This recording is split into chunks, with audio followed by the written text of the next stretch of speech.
거룩한 주일 아침입니다.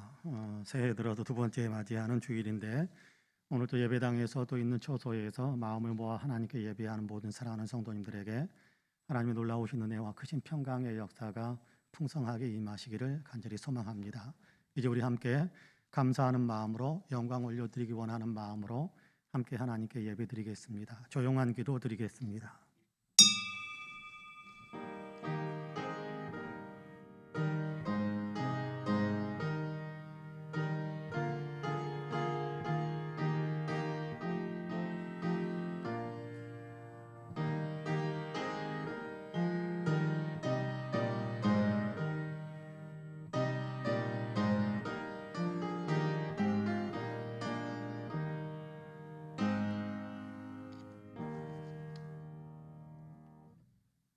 하나님은 우리에게 은혜를 베푸사 복을 주시고 그의 얼굴 빛을 우리에게 비추사 주의 도를 땅 위에 주의 구원을 모든 나라에게 알리소서.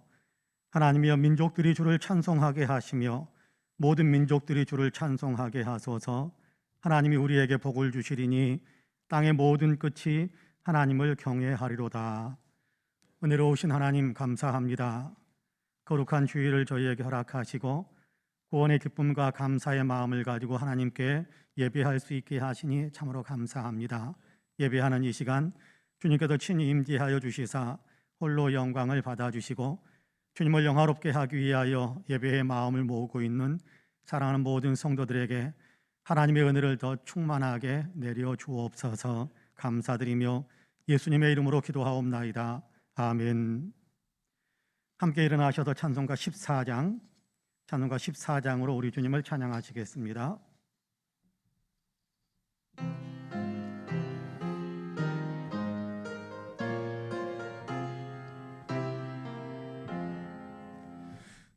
우리 하나님 하늘에 계시니 온 천하 만민 주 앞에 찬송하네. 이 천지 만물도 주 앞에 엎드려 그 거룩하신 이름을 늘 높이네. 주 언약하신 것 끝까지 지키니 저 하늘나라 향하여 곧 가리라. 주 얼굴 배울 때 내 마음이 기쁘고 영원히 주의 영광을 찬양하리. 왕의 왕 되신 주 하늘에 계시니 이 세상 죄악 이기신 구주 예수. 저 천군 천사들 주홍이하고서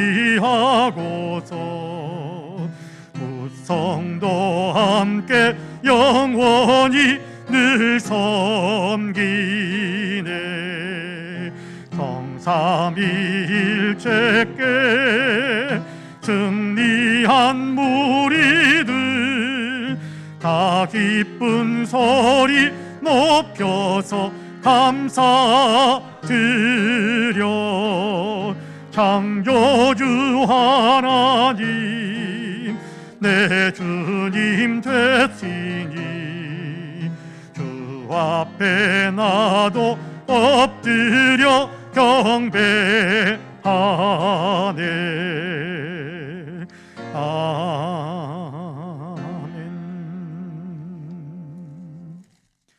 성시 교독은 교독문 82번입니다. 교독문 82번입니다.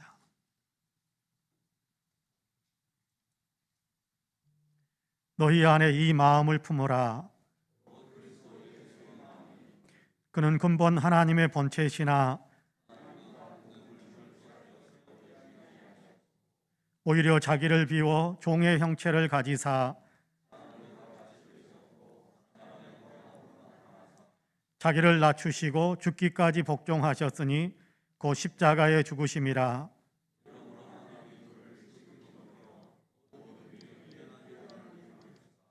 하늘에 있는 자들과 땅에 있는 자들과 땅 아래에 있는 자들로 모든 무릎을 예수의 이름에 꿇게 하시고 모든 입으로 예수 그리스도를 주라 시인하여 하나님 아버지께 영광을 돌리게 하셨느니라. 아멘. 주보에 있는 고백과 간구의 기도를 함께 드리겠습니다. 함께 기도합니다. 긍휼이 풍성하신 아버지 하나님, 새해 새 마음을 품을 수 있게 하시니 감사합니다. 희망을 품을 수 있게 하시니 감사합니다. 하지만 아직도 우리는 하나님 중심이 아닌 눈에 보이는 세상 중심의 마음을 버리지 못하고 있음을 고백합니다.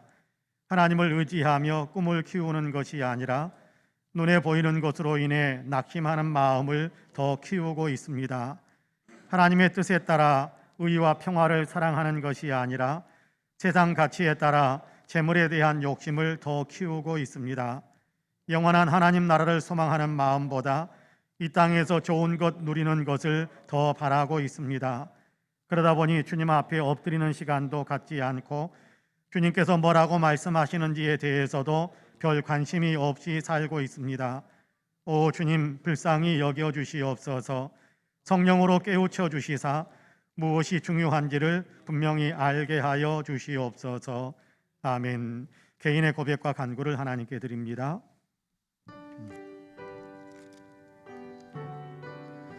긍휼이 풍성하신 하나님, 자비로우신 하나님, 불쌍히 여기시고 사유하시는 것을 즐기신 하나님, 자복합니다. 내려놓습니다. 용서하시고 새롭게 하시며 주님이 기뻐하시는 삶으로 온전한 회개의 역사가 일어나도록 나를 강한 능력의 손으로 붙잡아 주소서. 주를 의지합니다. 주를 의지합니다. 주를 의지합니다. 주님 불쌍히 여기소서. 권능으로 사로잡아 주소서.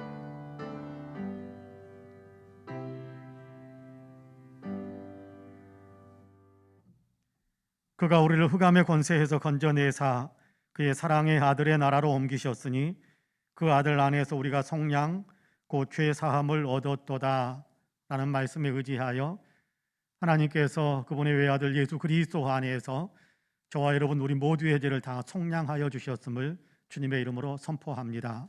아멘. 신앙 고백하시겠습니다. 전능하사 천지를 만드신 하나님 아버지를 내가 믿사오며 그 외아들 우리 주 예수 그리스도를 믿사오니 이는 성령으로 잉태하사 동정녀 마리아에게 나으시고 본디오 빌라도에게 고난을 받으사 십자가에 못 박혀 죽으시고 장사한 지 사흘 만에 죽은 자 가운데에서 다시 살아나시며 하늘에 오르사 전능하신 하나님 우편에 앉아 계시다가 저리로서 산 자와 죽은 자를 거룩한 공회와 성도가 서로 교통하는 것과 죄를 사하여 주시는 것과 몸이 다시 사는 것과 영원히 사는 것을 믿사옵나이다. 아멘. 다 함께 자리에 앉으셔서 찬송가 94장으로 우리 주님을 찬양하시겠습니다.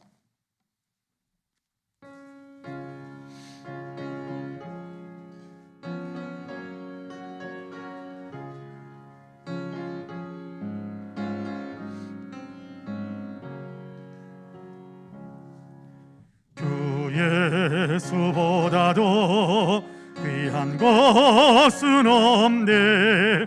이 세상 부귀와 바꿀 수 없네. 영죽은 내 대신 돌아가신 그 놀라운 사랑 잊지 못해. 세상 즐거움 다 버리고 세상 자랑 다 버렸네. 주 예수보다도 귀한 것은 없네. 예수 밖에는 없네. 주 예수보다도 귀한 것은 없네. 이 세상 명예와 바꿀 수 없네. 이전에 즐기던 세상 일도 주 사랑하는 마음 뺏지 못해. 세상 즐거움 다 버리고 세상 자랑 다 버렸네. 주 예수보다도 귀한 것은 없네. 예수 밖에는 없네. 주 예수보다도 귀한 것은 없네. 이 세상 행복과 바꿀 수 없네. 유혹과 핍박이 몰려와도 주 섬기는 내 마음 변치 않아. 세상 즐거움 다 버리고 세상 자랑 다 버렸네. 주 예수보다도 귀한 것은 없네. 예수 밖에는 없네. 아멘. 예배를 위해서 황호연 장로님께서 기도하겠습니다. 사랑과 자비가 많으신 하나님, 오늘도 저희를 세상에 두지 않으시고 주의 전으로 인도하심을 진심으로 감사드립니다. 새해가 시작되었건만 아직도 저희는 예배당과 각자의 처소에서 영상으로 예배를 드립니다. 하지만 저희가 어디에 있든지 이 시간 신령과 전심으로 예배드리오니 저희의 예배를 기쁘게 받아주시옵소서. 그리고 오늘도 차고 넘치는 은혜를 허락하옵소서. 사랑의 하나님, 저에게 희망의 새해를 허락해 주셔서 감사합니다. 지난해를 돌이켜보면 모든 것이 주님의 은혜였고 감사할 일 뿐이었습니다. 전염병으로부터 보호해 주셨고 경제는 너무도 어려웠지만 때마다 우리의 일용한 양식을 채워주셨습니다.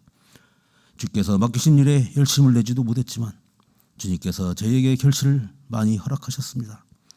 그럼에도 저는 주님께 감사하지 못하고 힘들고 어려운 일만 기억하고 있습니다. 부디 감사하지 못함을 용서하시고 긍휼을 베풀어 주옵소서. 고마우신 하나님, 새해에는 저희에게 비전과 큰 꿈을 품게 하옵소서. 코로나 종식으로 일상을 회복하고 공예배를 비롯해 신앙생활을 회복할 수 있다는 소망을 가집니다. 다시 힘을 내게 도와주옵소서. 그렇게 바라고 바라던 평범한 일상 가운데 주께서 맡기신 일들을 수행하며 꿈을 성취해 나갈 수 있도록 도와주옵소서. 맡겨주신 주의를 기쁘게 감당하게 하시고 약속을 지키시는 하나님을 믿고 실행하게 하옵소서.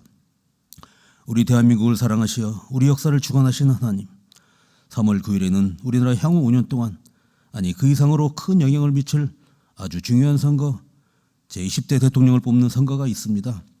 그 선거에서 하나님을 경외하며 진실하고 정의로운 분이 국민들의 선택을 받게 하옵소서. 정치, 경제, 사회, 외교, 안보 등 모든 분야에서 탁월한 능력과 섬기는 리더십으로 국민을 먼저 생각하는 분이 선출되어 우리나라가 더욱 성숙한 민주복지국가를 만들어가게 하옵소서.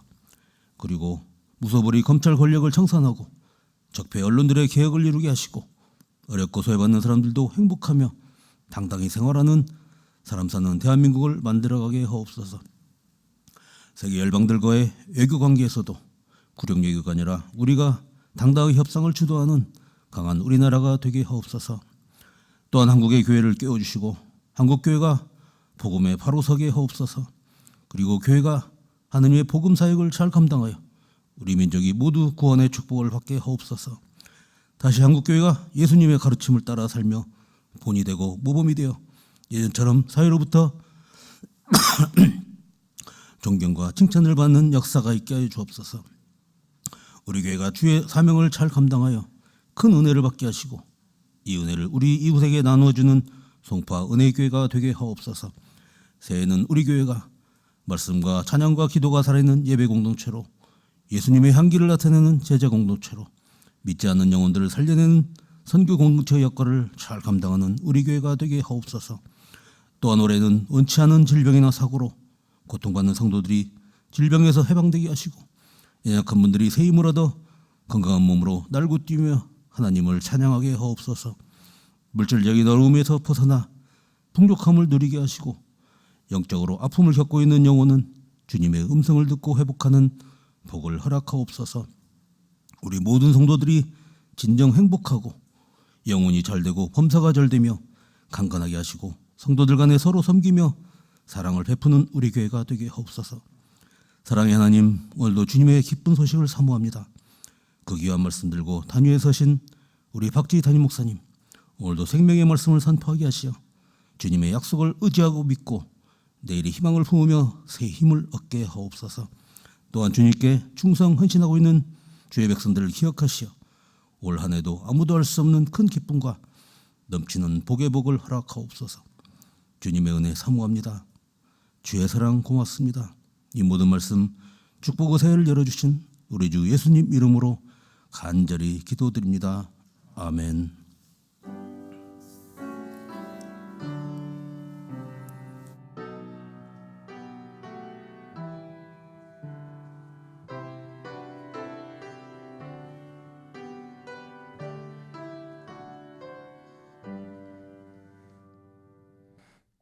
함께 일어나셔서 예물을 봉헌하시겠습니다. 모든 것이 주께로부터 왔으니 이 예물을 주께 드리나이다.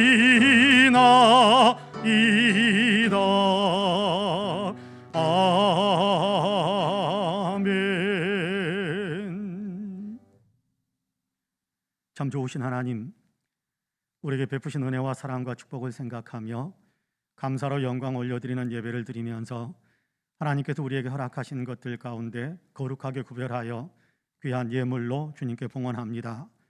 여기 11조와 감사의 예물, 일천번제와 주일 예물, 선교헌금, 장학헌금, 구제헌금, 건축헌금으로 강단의 꽃을 위한 예물로 이런저런 마음의 서원과 소원을 담은 예물로 새해를 허락하신 하나님께 감사하며 신년 감사 예물로 주님께 올려드립니다.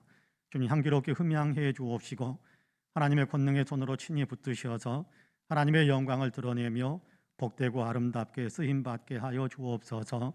곳곳에서 많은 백성을 먹이고 살리는 일을 이루게 하여 주시고 하나님 나라가 확장되며 교회가 부흥하는 열매가 맺혀지게 하여 주옵소서. 예물을 드리고 또 마음으로 참여하는 모든 성도들에게 복의 복을 더하여 주옵소서. 영혼이 잘되게 하여 주시고 범사가 잘되게 하여 주시고 하나님의 은혜로 늘 강건한 삶을 살아가시는 우리 모든 성도님들이 되게 하여 주옵소서. 우리 성도들 가정마다 주님께서 축복하셔서 새해에 꿈꾸는 여러 가지 일들이 주의 은혜 가운데 형통하게 열매 맺게 하여 주옵시고 하나님 가족들 간에 구성원들 간에도 사랑이 더 풍성해지게 하여 주옵시고 늘 기쁨의 웃음소리 행복의 열매가 가득하게 하여 주실 뿐만 아니라 멀리 있는 가족들 친척들에게서도 좋은 소식이 끊임없이 들려오는 정말 복된 생애를 살아가도록 이 한 해 축복의 축복을 더하여 주옵소서. 감사드리며 예수님의 이름으로 기도하옵나이다. 아멘. 교회 소식을 말씀드리겠습니다. 여러분께 우리가 새해에도 여전히 대면과 비대면 예배로 병행해서 하나님께 예배하는데요. 예배당에 참석하실 때는 방역 지침을 잘 지켜주셔서 또 이렇게 예배에 같이 참여해 주시고 또 우리 성도님들께서 가능하시면 예배당 예배에 참석하셔서 함께 얼굴을 또 보면서 마음을 합해서 그렇게 하나님께 예배드리는 공예배 회복의 역사가 더 왕성하게 일어날 수 있게 되기를 원합니다. 새해 기도 제목을 제출해 주시기를 바랍니다. 메모지에다 적어서 저에게 주셔도 괜찮으니까 새해 기도 제목을 꼭 제출해 주시기를 바랍니다. 성경 쓰기에 더 힘을 내주시고 필사 노트가 필요하신 분들은 사무실에 알려주시기 바랍니다. 정시 대학 입시 전형이 진행되고 있습니다. 자녀들에게 또 우리 입시를 준비하는 사랑하는 자녀들에게 주님께서 진학의 문을 활짝 여셔서 더 이렇게 스스로 연단받을 수 있는 길이 열리고 더 귀하게 쓰임 받는 그릇으로 성장해 갈 수 있도록 여러분 위해서 많이 기도의 후원들을 해주시기를 바랍니다.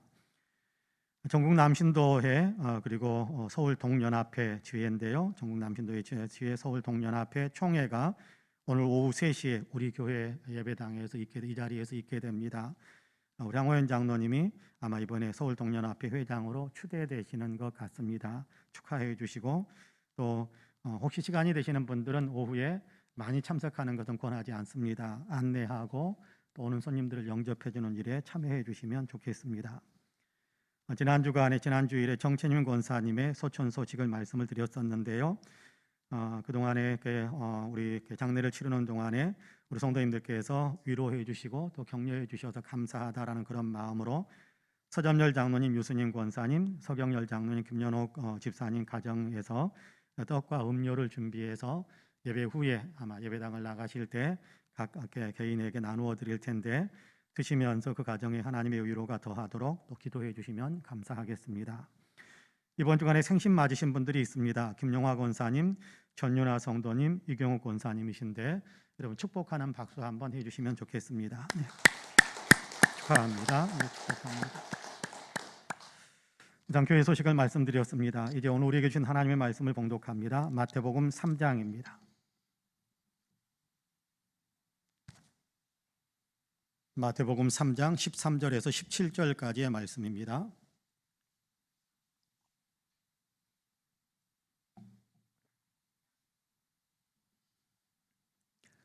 마태복음 3장 13절에서 17절까지의 말씀.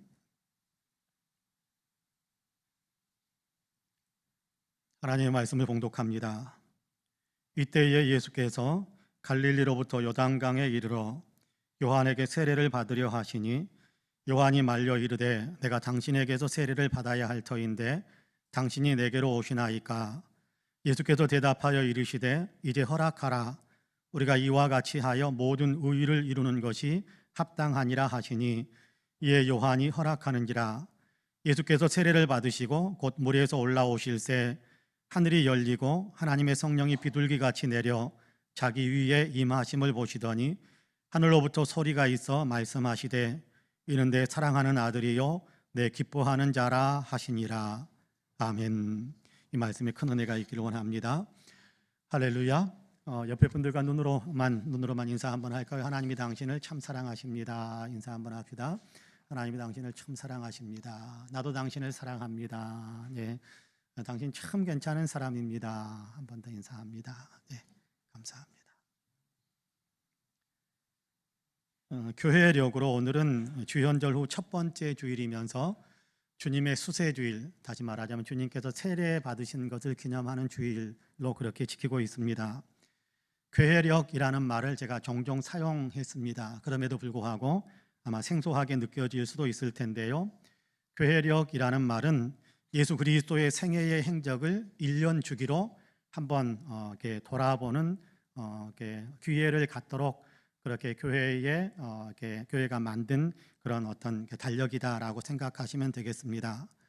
성도님들을 영적으로 더 성장하도록 돕는 교육적인 목적을 담아서 이렇게 예수님의 생애에 대한 것들을 이렇게 1년에 한 차례씩 이렇게 돌아볼 수 있도록 각 주일에다가 또는 각 날짜에다가 예수님의 어떤 날 그렇게 명시를 해서 예수님의 생애를 다시 한번 깊이 생각하게 하려는 그런 목적으로 만든 것이 교회력입니다.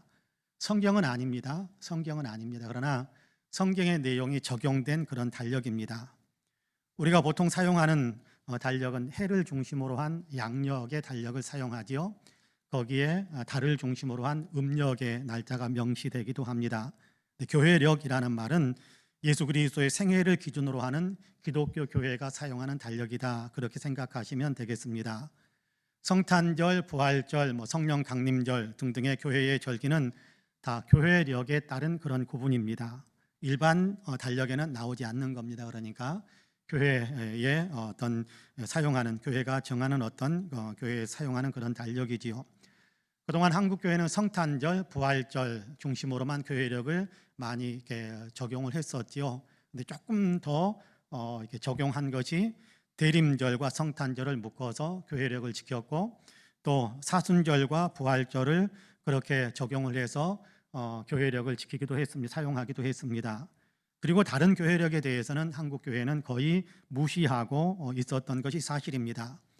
그런데 최근 들어서 한국 교회도 세계 교회와 같이 그렇게 발을 맞추어 가면서 교회력을 더 중요하게 여기기 시작하고 있습니다. 예수님의 생애의 행적을 한 주간에 하나씩이라도 기념하고 살핀다는 것은 교회가 그리스도 중심의 교회가 되는데 매우 중요한 역할을 한다고 저는 생각을 합니다. 예수 중심의 신앙을 세워가는데도 매우 유익한 도구가 된다고 생각합니다. 예수님이 어떤 분이신지, 예수님이 어떤 일을 하셨는지를 이렇게 더 깊이 생각할 수 있도록 만들어줄 수 있는 그런 도구가, 그렇게 교육하는데 사용할 수 있는, 신앙 교육을 하는데 사용할 수 있는 도구가 바로 교회력입니다. 그런 의미에서 저는 올해 교회력에 대한 얘기를 더 자주 드리지 않을까, 그런 생각을 해봅니다. 오늘은 주현절 후 첫 번째 주일이라고 말씀을 드렸는데요, 주현이라는 말은 현현, 주님께서 자기를 나타내셨다라는 그런 의미입니다. 거룩한 빛으로, 거룩한 영광 가운데 예수님의 하나님 되심을 나타내는 그런 일을 주현, 현현이라는 단어로 그렇게 설명하기도 하거든요. 성탄절과 주현절은 밀접하게 연관되어져 있습니다. 성탄절이 사람으로 오신 예수님의 초점을 맞추고 있다고 한다면, 주현절은 빛으로 오신 예수님, 영광 가운데 하나님으로 우리 가운데 오신 분이다라는 데 더 초점을 맞추는 절기입니다. 성탄절이 12월 25일입니다. 그리고 성탄절이 지난 12일이 지난 그날은 1월 6일인데 그 날을 주현절 그렇게 정하고 세계교회는 주현절로 지키고 있습니다. 엊그제 목요일이 주현절이었습니다. 그리고 오늘은 주현절 후 첫 번째 주일입니다.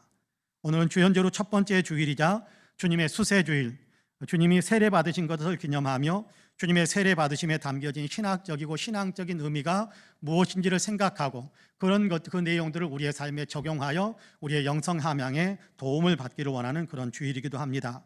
그래서 오늘 우리는 예수님께서 세례 받으시는 장면을 보여주고 있는 마태복음 3장 13절에서 17절까지의 말씀을 같이 읽은 겁니다. 어쩌면 우리 가운데는 예수님이 세례 받으셨다라는 사실 자체를 전혀 알지 못하고 계시는 분들이 혹시 계실지도 모르겠습니다.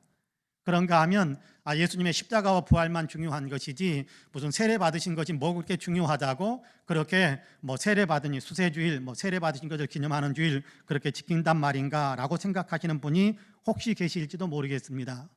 그러나 성경을 보면 하나님은 전혀 그렇게 생각하지 않으신다라는 사실을 우리는 너무 쉽게 깨달을 수 있게 됩니다. 성경에 복음서가 4개가 있습니다. 마태, 마가, 누가, 요한, 이 4개의 복음서가 있는데 이 4개의 복음서 모두에 예수님의 세례 받으신 것을 기록하고 있습니다. 마태, 마가, 누가 공관 복음서, 동일한 관점에서 보는 그런 어떤 복음서다 그래서 복음서들이다 해서 공관 복음서 그렇게 이야기하는데, 마태, 마가, 누가 복음서에서는 예수님이 세례 받으셨다라는 것을 오늘 우리가 읽은 본문과 비슷하게 직접적으로 그렇게 표현을 하고 있습니다. 그런가 하면 요한복음에서는 직접적으로 표현한 것은 아니지만, 그러나 공관복음서와 연결시켜서 읽어보면 이 부분에 예수님께서 세례 받으셨다는 사실을 우리에게 알려주고 있구나라고 우회적으로 이해할 수 있도록 예수님께서 세례 받으셨다는 사실을 우회적으로 표현하고 있는 것을 보게 됩니다. 그러니까 4개의 복음서 모두에 예수님의 세례에 대한 이야기를 기록하고 있다는 겁니다. 여러분, 예수님의 생애 가운데, 예수님의 행적 가운데 4개의 복음서 모두에 기록된 사건은 몇 개 안 됩니다. 마태복음에 기록되고 마가복음에 기록되고 누가복음에 기록되고 요한복음에 기록된 4개의 복음서에 다 같이 기록하고 있는 사건은 몇 개 안 돼요. 어떤 것은 마태나 마가복음에, 어떤 것은 마가복음과 누가복음에만, 어떤 것은 마태에만, 어떤 것은 누가복음에만, 어떤 것은 요한복음에만, 그렇게 한 복음서에만 기록하기도 하고 2개 복음서에 기록하기도 하고 그렇습니다만은 4개의 복음서에 다 기록한 사건은 그렇게 많지 않습니다. 그런데 그 가운데서 예수님께서 세례 받으신 일을 4개의 복음서에 다 기록하게 하셨다라는 것은 하나님께서 예수님의 세례 받으신 사건을 그렇게 중요하게 여기신다라는 사실을 우리에게 가르쳐주는 어떤 그런 의미가 있다고 생각합니다. 우리로 하여금 많이 생각하게 하려는, 예수님의 세례 사건을 우리가 많이 생각하게 하려는 하나님의 의도가 담겨 있다라고 생각합니다. 이제 주님이 세례 받으신 것을 기록한 본문의 말씀을 조금 더 깊이 있게 살펴보려고 합니다. 이 일을 통해 보여주시는 예수님은 어떤 분이신가? 이 일을 통해서 우리는 어떻게 예수님을 닮아가야 할 것인가? 라는 것에 대해서 우리가 생각하게 될 텐데요. 바라기는 말씀을 나누는 동안 주님의 마음이 우리 안에 풍성해져서 저와 여러분이 우리 모두가 다 주님을 더 많이 닮아갈 수 있는 역사가 있기를 주님의 이름으로 간절히 축복합니다. 첫째, 예수님은 하나님의 때에 맞추어서 사셨습니다. 하나님의 시간표에 예수님 자신을 철저하게 맞추며 사셨다, 그런 얘기입니다. 예수님은 하나님의 때에 자기를 맞추며 사셨어요. 아버지 하나님보다 앞장서 가지도 않으시고 뒤로 빠지지도 않으시고 뒤로 미루지도 않으시고 하나님이 원하시는 때에 하나님이 원하시는 일을 하시면서 사신 분이 예수님이십니다. 보면 13절 말씀을 같이 한번 읽어볼까요? 13절 같이 읽습니다. 시작. 이때에 예수께서 갈릴리로부터 요단강에 이르러 요한에게 세례를 받으려 하시니. 할렐루야. 예수님께서 공적 사역을 위해 등장하는 첫 장면입니다. 공적 사역을 위해서 예수님의 공생애를 위해 등장하는 첫 번째 장면이 오늘 우리가 읽은 본문이거든요. 예수님의 공생애를 등장을 알리는 첫 번째 이 사건, 이 장면을 첫 단어는 이때에라는 말로 시작을 하고 있습니다. 헬라어에서도 이때에라는 단어가 제일 먼저 나옵니다. 그런데 헬라어에서는 이 단어를 토테라고 하고 있는데, 이 토테라는 단어는 역사적 현재 접속사로서 앞에 있는 구절과 예수님의 등장을 서로 연결시켜서 설명해주는 그런 의미가 있습니다. 바로 앞에 있는 12절까지 진행되어지는 그 일과 예수님께서 세례받기 위해서 등장하시는 장면이 서로 연결되어진다라는 것에 대한 의미로 토테, 이때에라는 단어를 사용하고 있는 겁니다. 12절까지에서는 세례 요한이 활동하는 모습을 우리에게 보여주고 있습니다. 세례 요한은 광야에서 그리고 요단강에서 회개하라라고 외치면서 하나님께서 자기에게 오게 하시는 많은 백성들에게 세례를 베풀어 주면서 동시에 또 하나를 더 이야기합니다. 내 뒤에 나보다 더 능력 많으시는 분이 오시는데 그분은 여러분에게 불과 성령으로 세례를 줄 것이고 그분은 세상 죄를 지고 가는 하나님의 어린 양이시다라는 사실에 대한 얘기를 끊임없이 이야기했습니다. 요한이 하나님께 받은 그 사명이 바로 그런 것이기 때문입니다. 그리스도의 길을 예비하라, 그리스도가 오신다라는 소식을 백성들에게 전하라, 이것이 요한이 하나님께로부터 받은 사명입니다. 그래서 그 사명을 열심히 감당하고 있는 겁니다. 이렇게 요한이 하나님께서 맡기신 그 사명을 잘 감당하고 있을 때 그런 얘기거든요. 하나님께서는 엘리야를 세상에 먼저 보내신다라고 이야기하셨는데 엘리야 자체가 아니라 세례 요한을 엘리야로 지칭해가지고 엘리야처럼 그런 모습으로 하나님께서 맡긴 사명을 감당하게 하셨는데 세례 요한이 먼저 와서 그 일들을 하고 있을 때 예수님께서 그 뒤에 이어서 예수님을 나타내게 하시는 것이 하나님의 계획이었고 하나님의 시간표였습니다.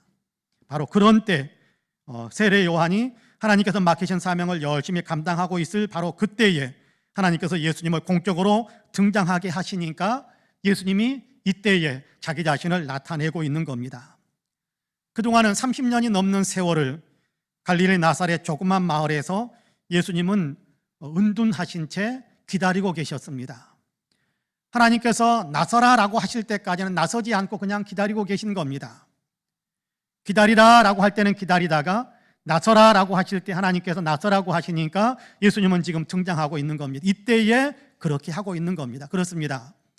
예수님은 하나님의 때에 자기를 맞추셨습니다. 하나님의 시간표에 자기 자신을 철저하게 맞추신 거지요. 하나님보다 앞서가지도 않으시고 하나님보다 뒤처지지도 않으시고 하나님의 시간표에 나서야 될 시간에 아예 뒤로 빠져서 도망가 버리거나 그런 일을 하지 않으셨어요. 하나님의 때에 하나님이 하게 하시는 일을 예수님은 하시는 겁니다. 요한복음 2장을 보면 더 단적인 모습을 보여주는데요. 갈릴리 가나 혼인잔치에서 포도주가 떨어졌다라는 말을 듣습니다. 어머니 마리아가 포도주가 떨어졌다라고 이야기하지요. 무슨 얘기입니까? 도와달라 그런 얘기 아닙니까? 그때 예수님께서 대답하셨던 한마디가 있습니다. 내 때가 아직 아닙니다. 내가 나서야 할 때가 아닙니다. 내가 기적을 베풀어야 할 때가 아닙니다. 그렇게 이야기한 겁니다. 하실 능력을 충분히 가지고 계신 예수님이시지만 하나님께서 그때에 그 일을 하게 하시지 않으니까 하나님의 시간, 하나님의 계획표 속에서 예수님은 기적을 행하지 않으셨어요. 그리고 잠시 후에 하나님의 능력을 나타내셔야 할 바로 그때에 물을 포도주로 변화시키는 기적을 베푸셨습니다. 포도주가 떨어졌다라고 말씀하신 마리아가 말씀하셨던 그 시간과 물을 포도주로 변화시켰던 그 시간은 그렇게 멀리 떨어진 시간이 아닙니다. 몇 날 며칠 걸린 시간이 아닙니다. 잠깐에 어쩌면 1시간도 채 되지 않았을지 모릅니다. 그러나 그 짧은 시간마저도 하나님의 때에 자기를 맞추신 그런 예수님의 모습을 우리가 보는 겁니다. 그렇습니다. 매 순간은 다 하나님이 주신 시간들입니다. 우리가 살아가는 모든 시간들은 다 하나님이 주신 시간들인데요, 그 시간에 하나님이 원하시는 일을 하고 하나님이 원하시지 않는 일은 하지 않는 삶을 사는 것, 이것이 하나님의 때에 나를 맞추면서 사는 것입니다. 이 말씀을 묵상하는데 에스더의 이야기가 많이 생각이 났습니다. 하만의 관계로 인해서 모든 유다인들이 다 도륙당하는, 살육당할 수 있는 그런 위기에 놓였습니다. 모르드게가 왕으로 있는 에스더를 찾아가서 이 사실을 알리고, 네가 왕에게 나아가서 왕에게 통사정을 해서라도 탈육당하는 것을 좀 막아야 될 테니까 왕에게 부탁을 해서 이 명령을 좀 거두어 달라라고 이야기하라고 합니다. 하지만 에스더는 왕후이면서도 지금 왕 앞에 나아가는 것이 너무 두렵다, 자기의 생명이 끊어질 수도 있는 그런 위기를 겪을 수도 있다라는 사실을 이야기하면서 왕 앞에 나서지 않으려고 합니다. 그러자 그때에 모르드게가 에스더에게 하는 말이 있습니다. 에스더 4장 13절과 14절 말씀인데요, 여러분 같이 한번 읽어봅시다. 시작. 모르드게가 그를 시켜 에스더에게 화답하되 너는 왕궁에 있으니 모든 유다인 중에 홀로 목숨을 건지리라 생각하지 말라. 이때에 네가 만일 잠잠하여 말이 없으면 유다인은 다른 데로 말미암아 노임과 구원을 얻으려니와 너와 내 아버지 집은 멸망하리라. 내가 왕후의 자리를 얻은 것이 이때를 위함이 아닌지 누가 알겠느냐 하니. 할렐루야. 하나님께서 이때를 위해 너를 왕으로 올려주셨을 텐데, 이때에 하나님께서 이 일하라고 너를 왕후의 자리에 올려주셨을 텐데, 이 하나님의 시간에 이때에 네가 해야 될 일을 하지 않으려고 하면 안 된다라고 이야기하는 겁니다. 이때 이 일하라고 너를 그 자리에 두셨는데, 이 시간에 너를 그 자리에 올려놓고 있는데, 이때에 하나님이 하게 하시는 일을 해야지 왜 그 일을 안 하려고 하느냐라고 이야기하는 겁니다. 에스더가 이 말을 듣고 정신을 차리고 죽으면 죽으리다라는 그런 각오를 가지고 왕 앞에 나아가서 유다인들을 살려내고 도리어 아주 악한 계교를 꾸몄던 하만을 멸하게 만드는 역전승을 거두게 되는 장면을 우리가 잘 알고 있습니다. 하나님의 시간이지요. 그 하나님의 시간에 해야 할 하나님의 일을 하는 겁니다. 그러면 하나님께서 역사하시는 것을 우리도 볼 수 있게 될 것입니다. 내가 하고 싶다고 하고 하기 싫다고 해서 하지 않는 것이 아니라 하나님의 시간에 하나님께서 원하시는 일, 하나님께서 우리에게 허락하신 지금 삶을 살아가고 있는 이 시간들 속에서, 이 나의 인생의 시점 속에서 내게 하나님께서 원하시는 것이 무엇인지를 분별하면서 그 시간에 해야 될 그 일들을 하는 거예요. 하고 싶다고 아무 말이나 막 하는 것이 아니라 하나님의 시간을 살고 싶은데 내가 이렇게 말하는 것이 하나님의 뜻에 합당할까라는 것을 분별하는 겁니다. 하고 싶은 말이 목구멍까지 차오르는데 기어코 안 하고 마는 것이 아니라 이것이 하나님께서 하게 하시는 말인가, 하나님의 뜻에 맞는 말인가를 분별하면서 하나님께서 원하시는 말을 하는 겁니다. 행동을 하는 것도 마찬가지입니다. 어떤 일, 이런 일, 저런 일을 하는 것도 마찬가지입니다. 내 생각이 이러니까가 아니라 하나님께서 원하시는 것들이 이런 것들이니까 내가 지금 하나님이 주시는 시간을 살고 있는데 이 시간표에 맞추어서, 여러분 한번 생각해 보세요. 학교에서 수업을 하는 학생이 시간표에 국어 시간인데 영어책을 꺼내놓고 나는 영어 공부하겠다. 이건 시간표에 맞지 않는 것입니다. 이건 야단 맞을 일입니다. 쫓겨날 일이지요. 마찬가지입니다. 하나님께서 우리의 인생을 살아가게 하시는 시간 속에서 우리에게 기대하시는 일들이 있어요. 그 시점에서 기대하시는 일이 있단 말이에요. 선을 행하게 하고 절제하고, 여러분 그런 일들을 우리가 하나님의 시간표에 맞추어서 내가 살아가는 겁니다. 예수님은 그렇게 하셨어요. 은둔하게 하시니까 긴 세월이지만 은둔하셨어요. 침묵하게 하시니까 예수님은 한마디도 하지 않으셨어요.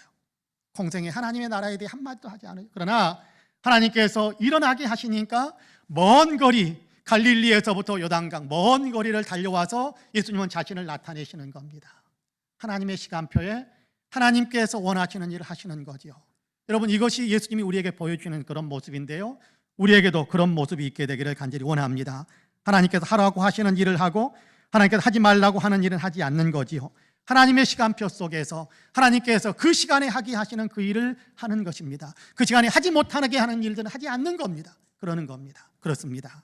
우리가 이렇게 하나님의 시간에 맞추어서, 하나님의 때에 맞추어서 우리가 해야 될 말과 해야 되지 말아야 할 말들, 이런 것들 분분하면서 살아갈 때 우리는 예수님을 많이 닮은 그런 영성의 사람이 될 수 있게 될 것입니다. 바라기는 저와 여러분에게 이런 예수님의 때, 예수님처럼 하나님의 때를 구분할 줄 아는, 분별할 줄 아는 그런 믿음의 삶을 살아가시기를 주님의 이름으로 간절히 축복합니다. 아멘.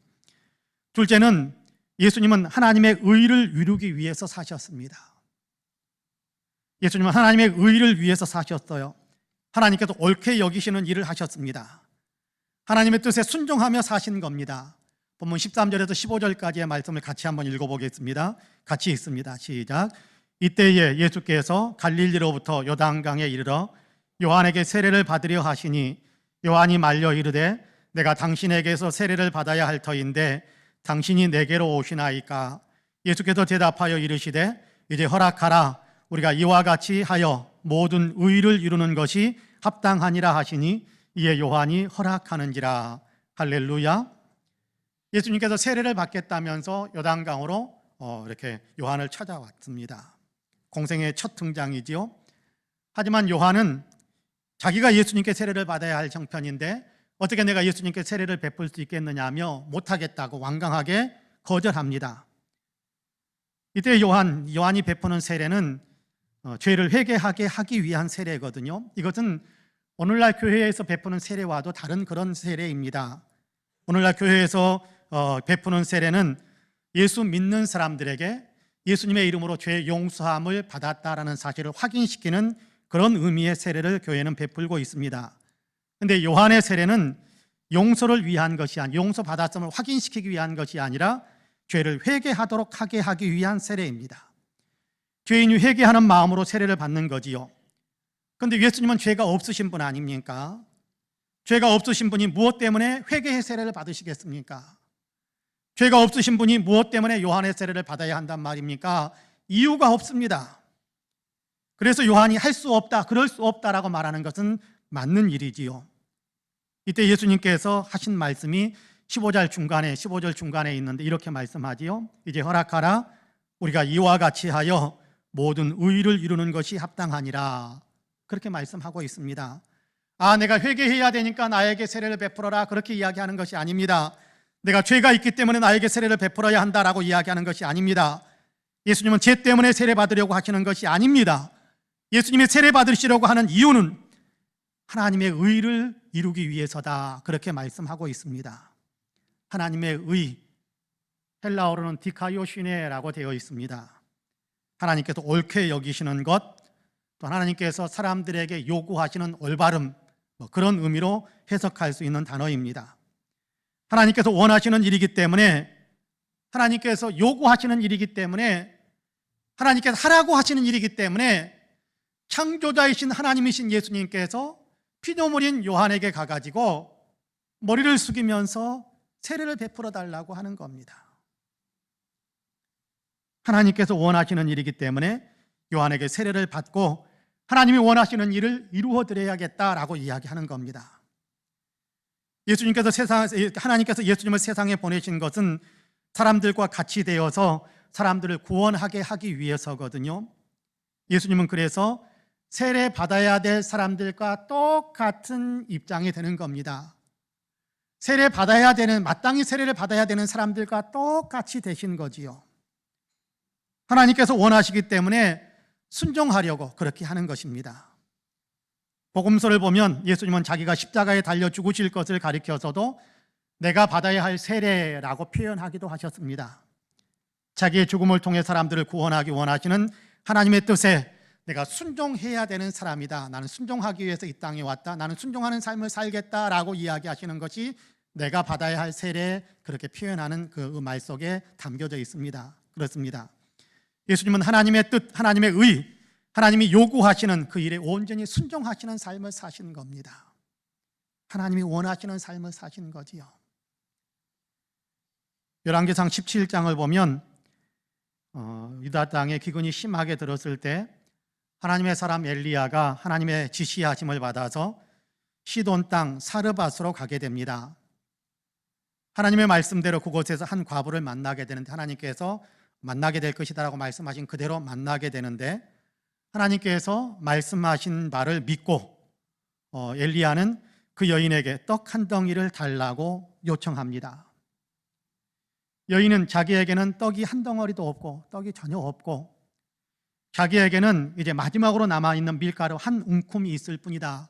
기름이 조금 있고 또 한 움큼의 밀가루만 있을 뿐이다. 내가 지금 나뭇가지를 줍고 있는데 이 나뭇가지를 가지고 주워가지고 와서 불을 피우고 그 한 움큼 남아있는 밀가루로 떡을 만들어서 내 아들과 나눠 먹고 그리고 나면 이제 모든 것이 다 떨어지게 되니까 굶어 죽을 날을 기다리게 된다. 그렇게 이야기합니다. 여기에 무슨 의미가 담겨져 있습니까? 그러니까 마지막 떡이다. 내 아들과 나눠 먹어야 되니까 나에게 떡 달라 하지 마, 떡 달라는 말을 하지 말라. 그런 의미가 담겨져 있지 않습니까? 그러자 엘리야는 두려워하지 말고 그 밀가루로 떡을 만들어서 나에게 가져오라 라고 이야기합니다. 저는 이 본문을 읽을 때면요 야박하게 느껴집니다. 벼룩의 간을 빼먹는 것처럼 느껴질 때가 있습니다. 하나님의 사람이라는 분이 가난한 여인의 마지막 떡 한 조각을 빼앗아 먹으려고 하는 것처럼 느껴질 때가 있단 말입니다. 아마 떡을 만들어서 나에게 가져와라, 너희 먹어라 라고 이야기하지 않고 마지막 한 조각인데 나에게 가져와라 라고 말하는 이 말을 하는 엘리야도 틀림없이 가슴이 아팠을 거라고 생각합니다. 그럼에도 불구하고 엘리야가 그렇게 말해야 하는 것은, 엘리야가 그렇게 말한 것은, 엘리야가 그렇게 말할 수밖에 없었던 것은 하나님의 지시하심이 있었기 때문입니다. 하나님이 그렇게 하라고 하셔서 그런 겁니다. 그렇게 하나님께서 엘리야에게 지시하신 데에는 하나님의 놀라운 섭리가 있는데요, 하나님께서 먼저 엘리야에게 지시하신 내용을 우리 같이 먼저 좀 볼까요? 열왕기상 17장 9절입니다. 여러분 같이 한번 읽어봅시다. 시작. 너는 일어나 시돈에 속한 사르밧으로 가서 거기 머물라. 내가 그곳 과부에게 명령하여 내게 음식을 주게 하였느니라. 할렐루야. 엘리야가 사르밧에 머무는 동안 그 여인으로 하여금 엘리야의 모든 음식을 공개하는 그 일을 맡겼다라는 거예요. 그 일을 하게 한다라는 거예요. 그 일을 하게 할 것이다라는 겁니다. 여인은 그 일을 해야 된다라는 겁니다. 그러니까 엘리야는 여인에게 떡을 달라고 요구해야 되고, 요구하는 대로 여인은 엘리야에게 떡을 주어야 되는 그런 상황에 놓인 겁니다.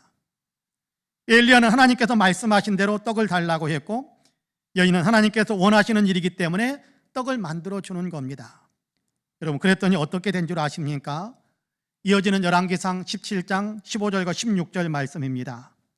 17장 15절과 16절 같이 읽어봅시다. 시작.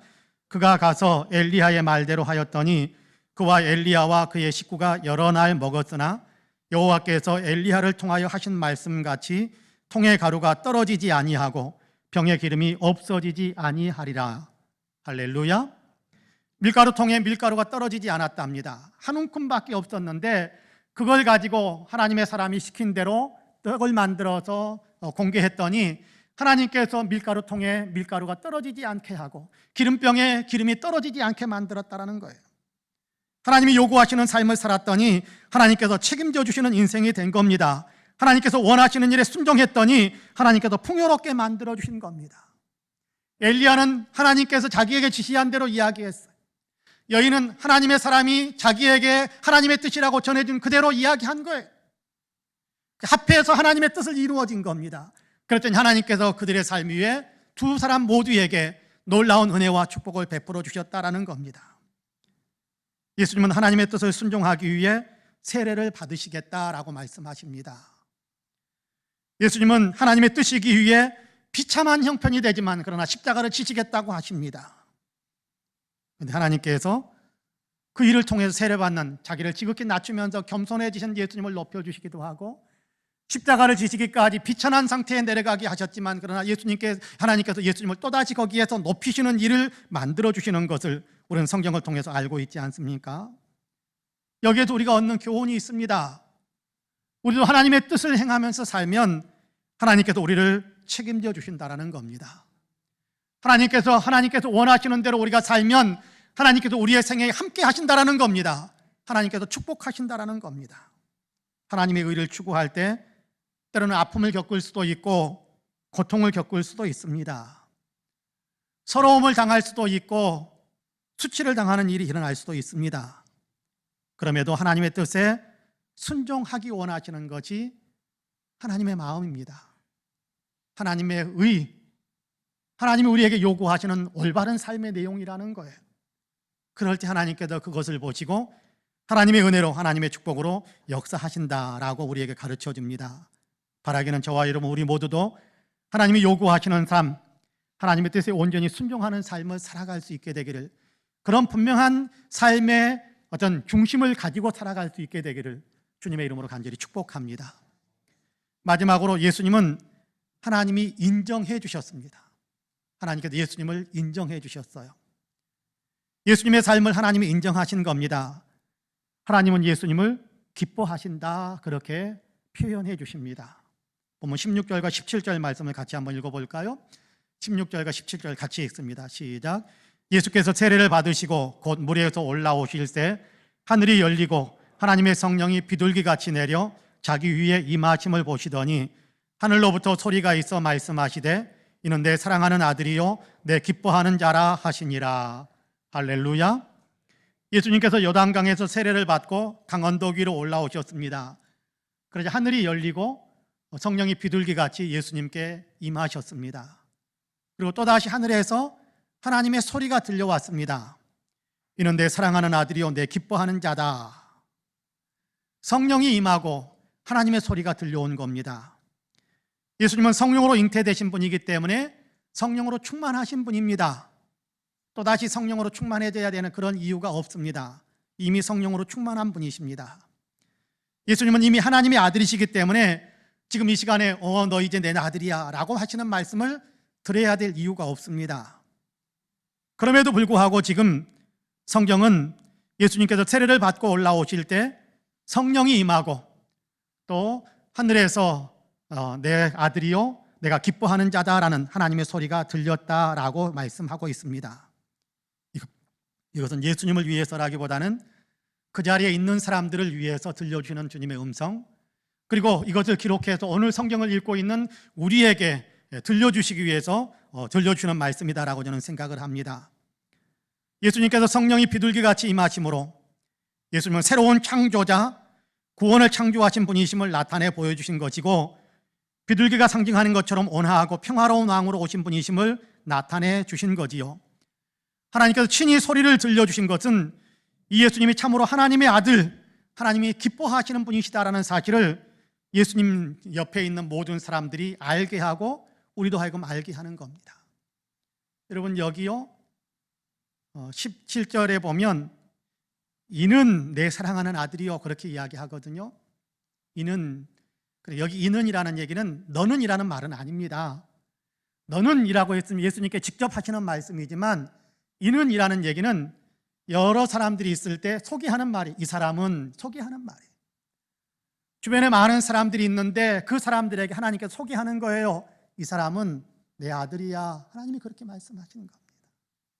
그러니까 여기에 하늘에서 들려오는 소리는 예수님을 위한 말씀이 아니라 다른 사람들이 예수님을 알아보도록 만들기 위해서 들려주시는 그런 음성인 겁니다. 옛날이나 지금이나 예수님에 대해서 사람들은 잘 모르니까 성부 하나님, 성령 하나님께서 예수님이 구원자요, 예수님은 하나님의 아들이시다라는 사실을 친히 증언해주고 있는 거지요. 그런데요, 하나님이 이는 내 사랑하는 아들이요 내 기뻐하는 자라라고 말씀하신 그 시점을 우리가 한번 생각해 볼 필요가 있습니다. 예수님께서 세례를 받고 올라오셨을 때이지요. 예수님께서 세례를 받아야 할 이유가 전혀 없으셨지만 그럼에도 불구하고 요한에게 세례를 받으셨지 않습니까? 왜 그렇게 하셨습니까? 하나님의 의를 온전히 이루기 위해서다라고 하신 겁니다. 하나님께서 원하시는 일, 하나님께 기뻐하시는 일을 위해 내가 순종할 거야 라고 하신 거지요. 그러니까 세례를 받고 올라오셨다는 것은 하나님의 의를 이루고 올라오신 겁니다. 세례를 받고 올라왔다는 얘기는 하나님께 온전히 순종하고 일어서는 그 시점이다, 그런 얘기지요. 하나님께서 원하는 일에 순종한 것, 그렇게 하나님이 원하시는 일에 순종하셨을 때 하나님께서는 예수님을 내 사랑하는 아들이요 내 기뻐하는 자다라고 말씀해 주신 겁니다. 예수님은 이미 하나님의 아들이시요 하나님이 기뻐하시는 사랑하시는 분이죠. 예수님은 존재 자체로 하나님의 아들이시고 존재 자체로 하나님의 기쁨입니다. 그러면서 하나님이 원하시는 일에 순종하셨을 때 하나님은 이 사실을 모든 사람들이 알아듣도록 하게 하기 위해 내 아들이다, 내가 기뻐하는 자다라고 많은 사람들 앞에서 예수님의 존재를 높여주신 겁니다. 하나님이 원하시는 일에 순종하셨을 때 하나님은 이 사실을 모든 사람들에게 알도록 또 선포하신 겁니다. 예수님은 하나님이 기뻐하시는 삶을 사셨고 하나님은 이런 예수님을 더욱 기뻐하신다라고 분명하게 나타내신 거지요. 요한복음 8장 29절에서는 이런 기쁨에 대해 예수님은 이런 이야기를 들려줍니다. 같이 한번 읽어볼까요? 시작. 나를 보내신 이가 나와 함께 하시도다. 나는 항상 그가 기뻐하시는 일을 행함으로 나를 혼자 두지 아니하셨느니라. 할렐루야. 예수님이 하시는 얘기입니다. 내가 아버지를 기쁘게 하니까 아버지가 나를 혼자 두지 않고 나를 기뻐하면서 나와 늘 함께 해주시더라라는 이야기입니다.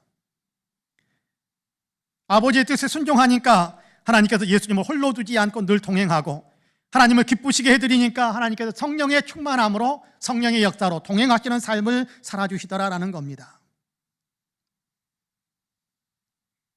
물론 본질적으로 우리는 전혀 다른 존재입니다만 그럼에도 우리도 역시 하나님의 아들, 하나님의 자녀임이 맞습니다. 예수님으로 인해 우리도 하나님의 자녀이지요.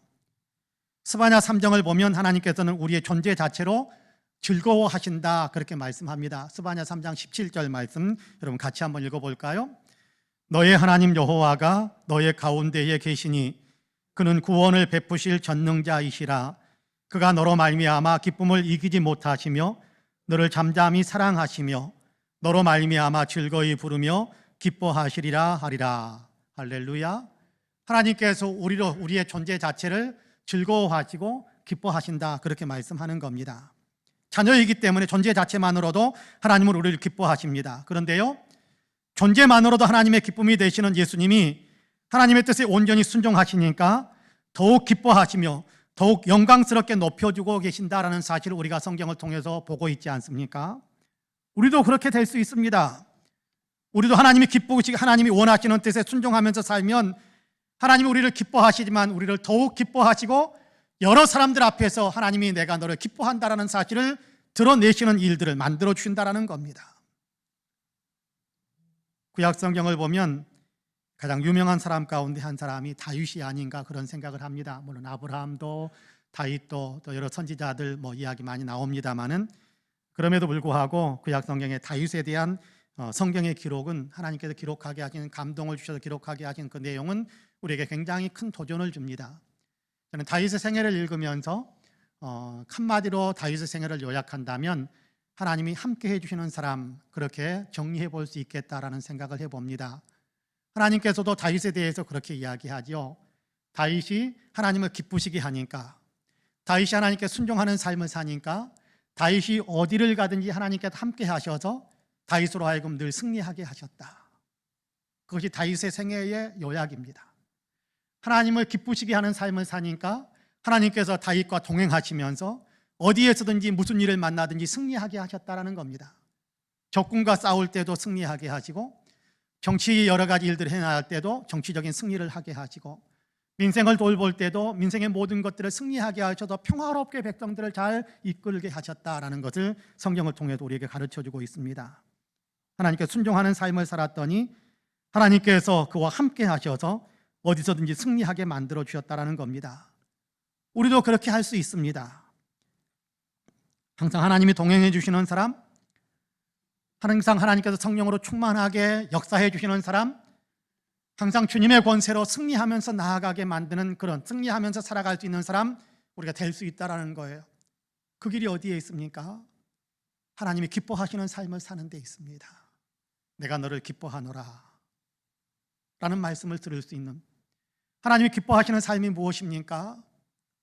하나님께서 원하시는 일에 순종하는 것입니다. 세례받아라 라고 하니까 창조자이신 하나님, 그렇죠? 지극히 높으신 분이 피조물인 한 사람, 그 사람 앞에 머리를 숙인 채 세례를 받습니다.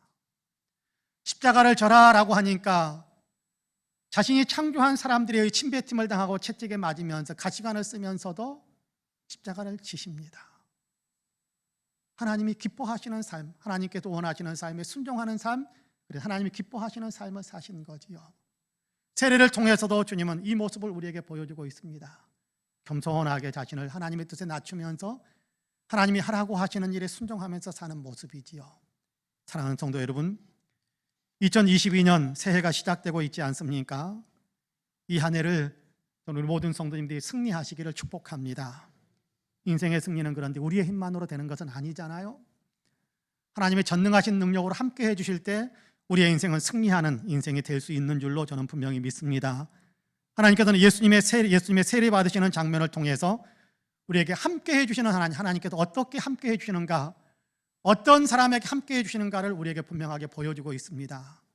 하나님의 때에 하나님의 일을 할 줄 아는 사람, 하나님의 일, 하나님께서 원하시는 일에 순종하면서 살 줄 아는 사람, 그런 사람들에게 하나님께서는 함께 하시면서 승리자가 되게 하시고 하나님이 높여주시는 영광을 누리는 사람들이 되게 하신다라는 사실을 우리에게 분명하게 가르쳐주고 있습니다. 내가 이 사람 사랑해, 내 아들 내가 사랑해 라고 말씀하시거든요. 여러분, 우리에게도 하나님께서 내 아들 너를 사랑해, 내 딸 너를 사랑해, 네가 예수 믿고 내 자녀 됐는데 내 자녀 내가 너를 사랑해, 내가 너를 너무 기뻐해 라고 하시는 그런 말씀이 들려오실 수 있는 그런 삶 우리가 살아갈 수 있게 되기를 간절히 원합니다. 온전히 하나님의 뜻에 순종하면서 사는 겁니다. 이 역사가 우리 모두에게 있게 되기를 주님의 이름으로 간절히 축복합니다. 아멘. 기도하겠습니다. 긍휼이 풍성하신 하나님, 우리와 동행해 주시기 위해 내가 기뻐하는 일을 하라라고 우리에게 말씀하시니 감사합니다. 하나님은 죄를 용납하지 못하시는 분이기 때문에 우리가 하나님의 멀리 떠나 있을 때는 우리와 동행하시며 우리 가운데 역사하시는 일을 많이 만드시지 않으시지만, 그러나 우리가 하나님을 기쁘시게 해드리면 하나님께서 우리를 기뻐하면서 우리와 동행하며 하나님이 기뻐하는 존재다라는 사실을 나타내기 위해 수많은 일들을 우리를 위해서 이루어 주시는 것을 저희들이 믿을 수 있게 하시니 감사합니다. 이 배움으로 우리가 예수님의 세례받는 장면을 통해서 예수님이 그렇게 하셨던 것처럼 우리도 하나님의 의를 이루면서 살겠노라라는 믿음의 결단을 합니다. 성령이여 도우셔서 하나님의 때에 하나님의 일, 하나님이 원하시는 일을 행하기 위한 분명한 분별력을 갖게 하여 주시고, 하나님이 원하시는 것이 무엇인지를 알았다면 우리가 주저하지 않고 하나님이 원하시는 일에 참여하는, 순종하는 그런 믿음의 삶을 살아갈 수 있도록 우리에게 축복해 주옵소서. 예수님의 이름으로 기도합니다. 아멘. 함께 일어나셔서 찬송가 455장으로 우리 주님을 찬양하겠습니다.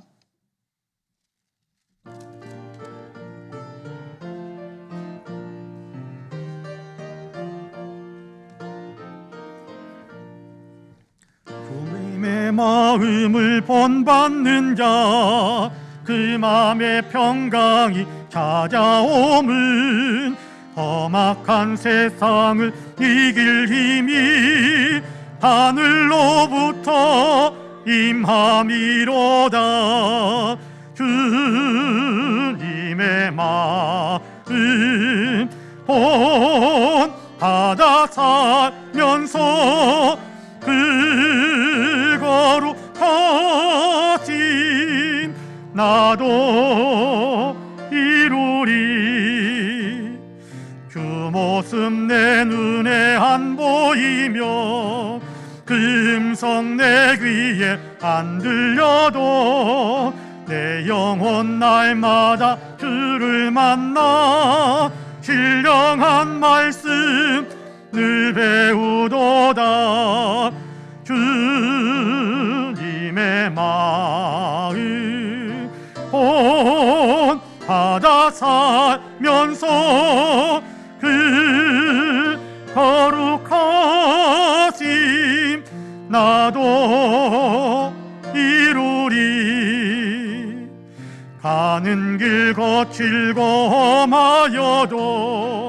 내 맘의 불평이 없어짐은 십자가 고난을 이겨내신 주님의 마음 본받음이라. 주님의 마음 본받아 살면서 그 거룩하심 나도 이루리. 주 예수 세상에 다시 오실 그날엔 무성도 변하여 주님의 빛나는 그 형상을 다 함께 보며 주 찬양하리. 주님의 마음 본받아 살면서 그 거룩하심 나도 이루리.